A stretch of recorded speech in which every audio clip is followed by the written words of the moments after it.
Hello viewers, welcome back to my channel. আজকে আরও একটি নতুন ভিডিও নিয়ে আপনাদের মাঝে উপস্থিত হয়েছি। আজকের ভিডিওটিতে থাকছে স্প্রে মেশিন গান দিয়ে কিভাবে দুর্গা মূর্তি রং করা হয় তারই বিশেষ পদ্ধতি। তাই ভিডিওটি শেষ পর্যন্ত দেখুন। আর ভিডিওটি যদি আপনাদের ভালো লেগে থাকে তাহলে অবশ্যই একটি লাইক এবং কমেন্ট করে জানান আপনাদের মতামত। আর চ্যানেলে নতুন হয়ে থাকলে অবশ্যই চ্যানেলটি সাবস্ক্রাইব করতে ভুলবেন না যেন। এখানে আপনারা দেখতে পাচ্ছেন রঙে তেঁতুল বীজের আঠা মেশানো হয়েছে। তারপর রঙটিকে আরেকটু ভালো করে ছেঁকে নেওয়া হচ্ছে। যেহেতু স্প্রে মেশিনে রং করা হবে তাই রঙটি অন্যান্য রঙের তুলনায় একটু পাতলা করে গোলানো হয়েছে। দুর্গা ঠাকুরগুলিকে স্প্রে গানের সাহায্যে হাওয়া দিয়ে একটু পরিষ্কার করে নেওয়া হচ্ছে।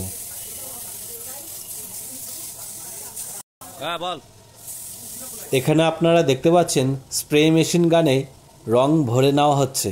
আর শুরু করা হলো দুর্গা ঠাকুর রং করার কাজ।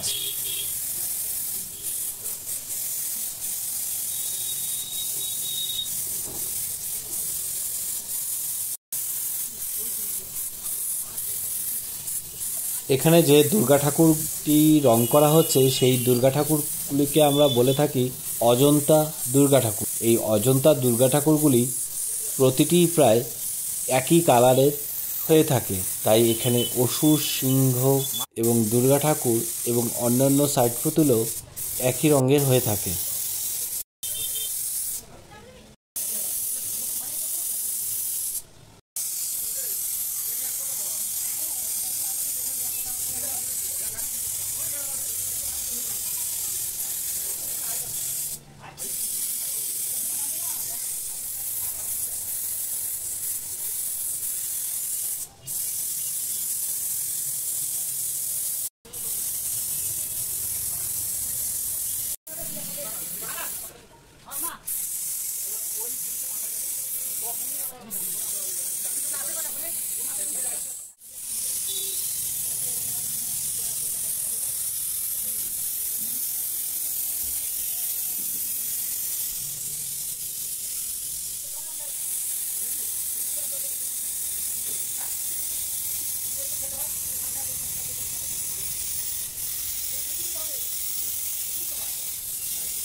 ভিডিওটি শেষ পর্যন্ত দেখার জন্য অনেক ধন্যবাদ।